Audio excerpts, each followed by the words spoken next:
자, 같이 한번 읽어볼까요? 시작. 과제 폭탄. 과제 폭탄이란 말 들어봤어 혹시? 너무 많은 과제, 너무 많은 숙제가 있을 때 무슨 말을 써요? 과제 폭탄. 아, 숙제가 폭탄이다 이런 말을 씁니다. 여러분 방학했죠? 방학 안 한 사람 없죠? 방학 안 한 사람 없습니다. 방학 숙제 있어요? 이제 전도사님 옛날을 좀 생각해 보면 방학 숙제가 굉장히 많았다. 이 초등학교 때.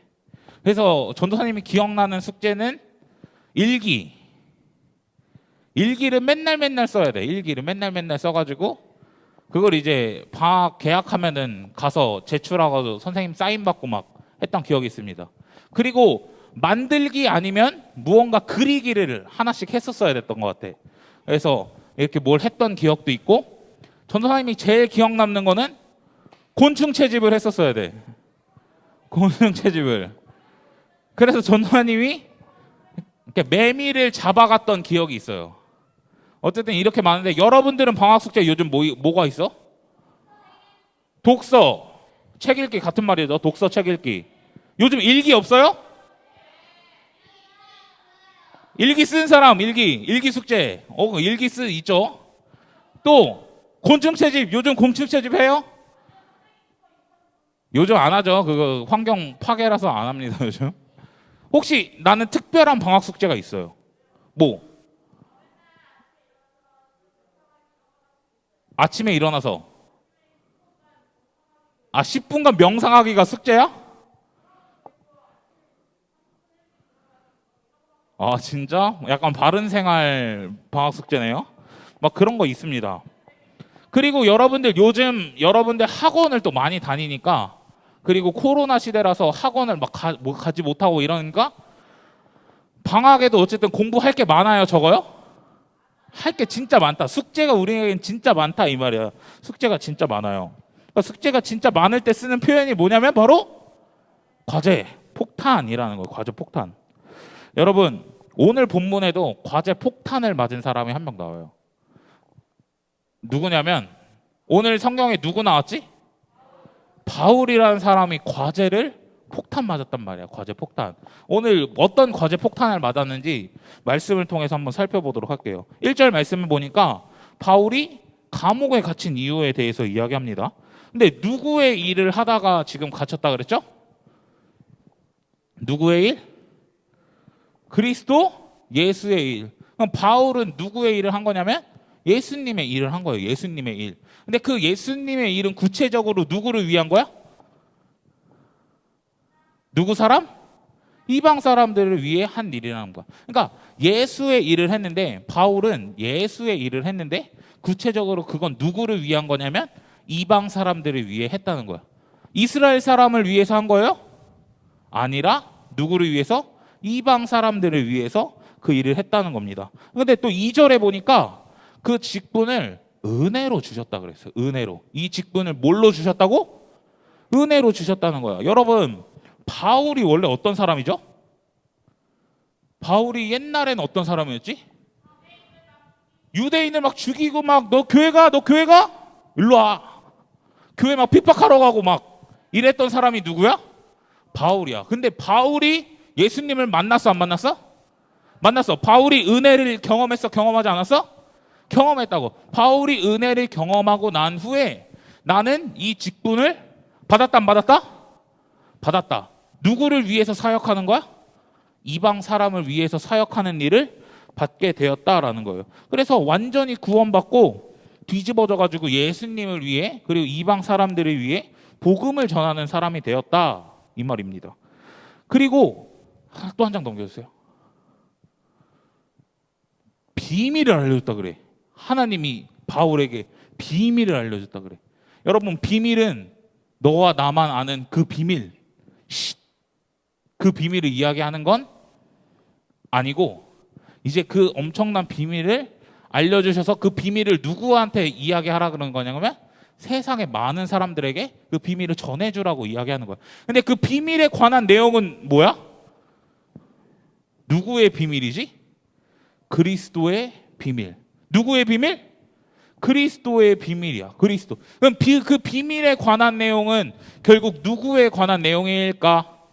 예수님, 그리스도에 관한 내용이라는 거예요. 그리스도에 관한 내용. 여러분, 그러면 한 장만 더 넘겨주시겠어요? 그 비밀의 내용은 뭐냐면 전 세계에 있는 많은 사람들이 구원받는다는 내용이에요. 구원받는다는 내용. 그런데 여러분, 구약 성경에서도 그런 얘기가 나올까 안 나올까? 인류가 구원받는다는 얘기가 나와요, 안 나와요? 나와요. 우리가 제일 잘 아는 사람 중에 누가 있냐면 아브라함이라는 사람이 있잖아요. 그 사람을 통해서 온 열방이 복을 받고 하나님을 경험하겠다. 그러니까 온 백성을 구원하겠다는 내용이 나오는데 도대체 그럼 뭐가 비밀이냐는 거예요. 뭐가 비밀? 근데 뭐가 비밀이냐면 온 세상을 다 구원하시는데 그걸 어떻게 하는지가 비밀이었어요. 어떻게 하는지. 그래서 어떻게 구원하는지가 비밀이었다는 거예요. 사람들은 그 비밀을 알았을까 몰랐을까? 몰랐지. 몰랐으니까 비밀이야. 몰랐으니까. 여러분, 어떻게 구원하는지, 여러분, 예수님 시대에 많은 사람들, 예수님을 따르는 사람들, 예수님의 제자들은 뭘 생각했었냐면, 야, 예수님이 왕이 되면 나도 높은 자리에 앉을 수 있어. 야, 예수님이 왕이 되면 나도 그 근처에서 편하게 이제 살 수 있어. 그런 구원자로 생각했어. 근데 그거 맞아요, 아니에요? 아니에요, 아니에요. 비밀이었으니까 아무도 몰랐다고. 예수님이 어떻게 구원할지. 그런데 예수님은 구원의 방법이 어떤 거였죠? 죄에서 우리를 구원하는데 어디에 달려 돌아가셨지? 십자가에 달려 돌아가셨다고. 여러분, 구원자가 죽을 걸 생각을 했을까 안 했을까? 생각을 아무도 못했다고. 왜? 비밀이었으니까. 비밀이었는데 아무도 몰랐다고. 그때까지는 이 예수님에 대해서 구원자라고 생각하고 우리를 편하게 해줄 사람이라고 생각했었는데 그게 아니라 죄에서 구원하고 십자가라는 방법을 통해서 우리를 구원하셨다라는 거예요. 그럼 십자가에서 죽으시고 며칠 만에 부활하셨다? 3일 만에 부활하셨다. 이겁니다. 3일 만에. 그리고 하늘로 올라가셔서 우리에게는 지금 뭐가 찾아와 있냐면 성령님이 찾아와 계시다는 거예요. 그 성령님을 통해서 우리는 그 비밀을 깨달을 수 있다 이 말입니다. 여러분, 이 비밀의 핵심이 뭐냐면 하나 넘겨주세요. 여러분, 비밀의 핵심이 뭐냐면 같이 한번 읽어볼게요. 시작. 누구든지 예수님을 믿는 사람, 십자가와 부활의 사건을 믿는 사람은 구원을 받는다라는 거. 여러분, 예수님을 믿는 사람은 구원을 받습니다. 아멘? 예수님을 믿는 사람은 구원을 받습니다. 아멘? 자, 십자가와 부활의 사건을 믿는 사람을 구원을 받습니다. 아멘? 아멘이에요. 그런데 중요한 건 뭐야? 전도사님이 이거 색깔 왜 다르게 했을까? 누구든지, 이게 진짜 중요하다고. 누구든지. 여러분, 남자만 구원받아요? 여자도 구원받습니다. 여러분, 젊은 사람만 구원받아요?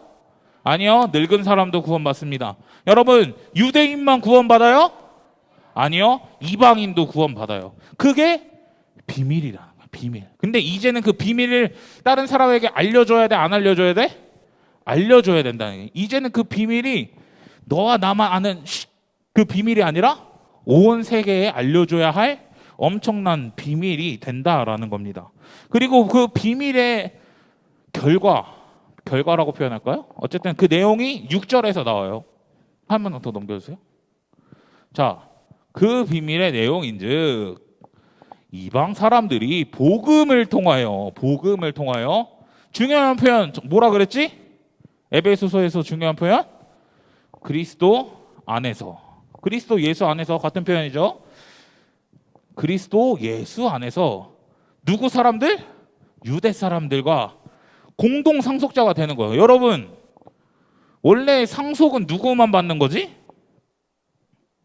그러니까 자식만 받는 건데 지금 원래 이방 사람들은 자식이 아니었다고.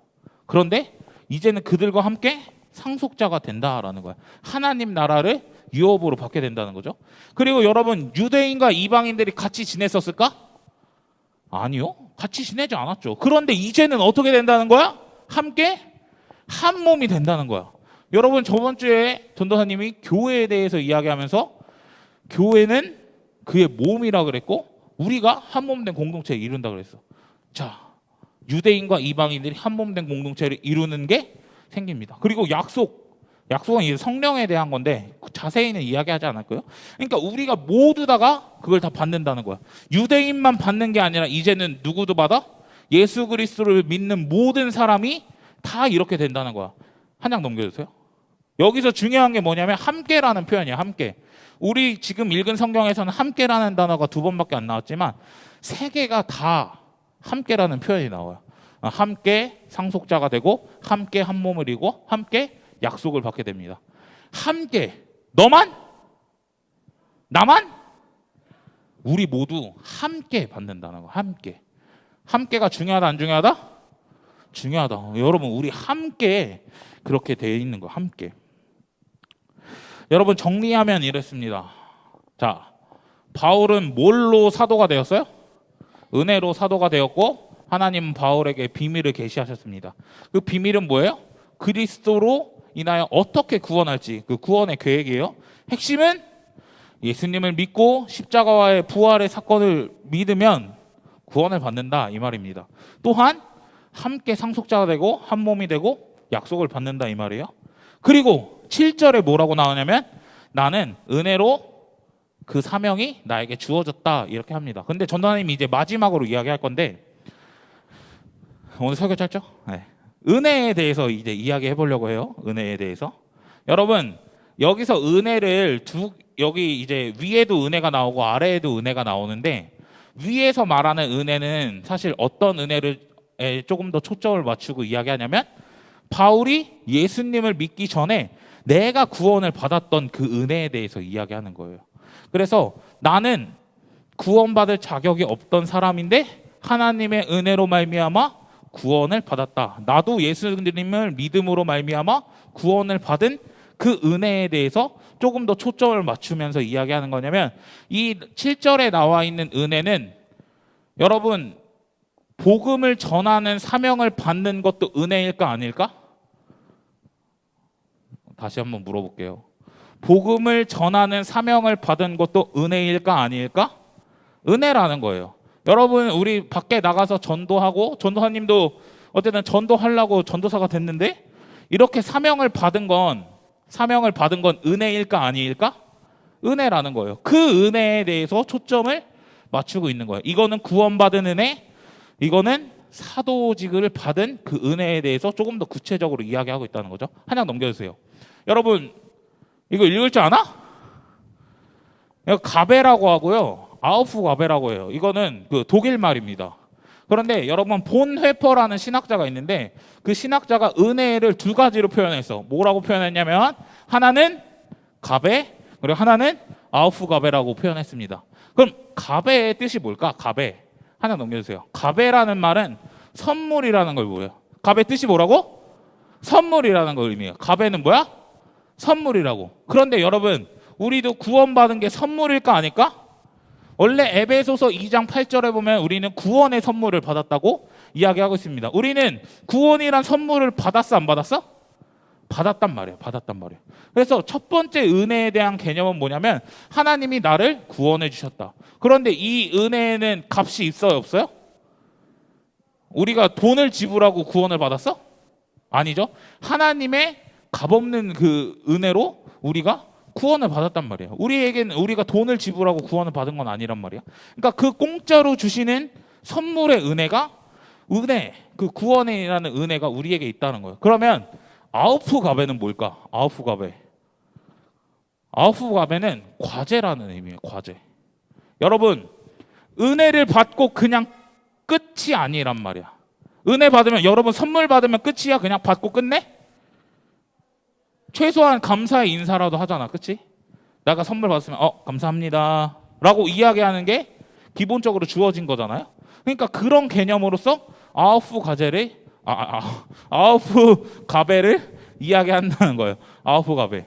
여러분 우리는 은혜를 받았으면 은혜를 받고 끝나는 게 아니라 그에 합당한 삶을 살아야 되는 과제가 주어진다는 거예요. 그게 뭐냐면 선한 삶을 살아가고 윤리적인 삶을 살아가는 과제가 우리에게 주어졌다는 거예요. 또 더 넓혀서는 오늘 바울과 같이 복음을 전할 과제가 우리에게 주어졌다는 거야. 복음을 전할 과제.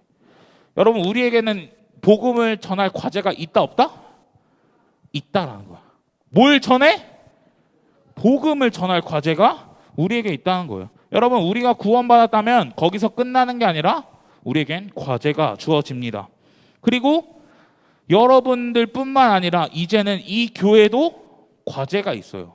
뭐예요? 이 교회도 은혜로 세워졌기 때문에 그 아우프 가베의 역할을 이젠 이 교회를 통해서 해야 된단 말이에요.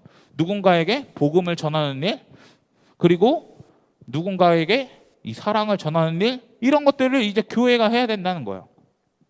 오늘 했던 표현 중에 비밀을 전달해야 된다 그랬어요.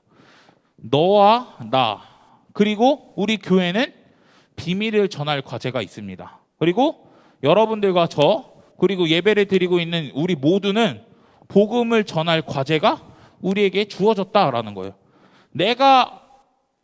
저는 과제 달라고 한 적 없는데요 라고 해도 이미 그 과제는 우리에게 전해졌다라는 거예요. 사랑하는 유초동부 여러분, 우리가 은혜로 구원받았으면 좋겠습니다. 그리고 우리가 그 은혜를 경험했던 사람이라면 지금 또 새빛교회에서 한몸된 공동체를 이루면서 살아갔다면 우리가 복음을 전하는 사람이 되었으면 좋겠습니다. 우리에게 그 과제가 주어졌다는 거예요. 과제? 폭탄일까 아닐까? 난 과제 폭탄이라고 생각해. 왠지 알아? 한 명만 구원하면 돼야 안 돼? 어디까지 가야 될까? 땅끝까지 가는 거야. 땅끝까지. 그러니까 과제가 너무 많아.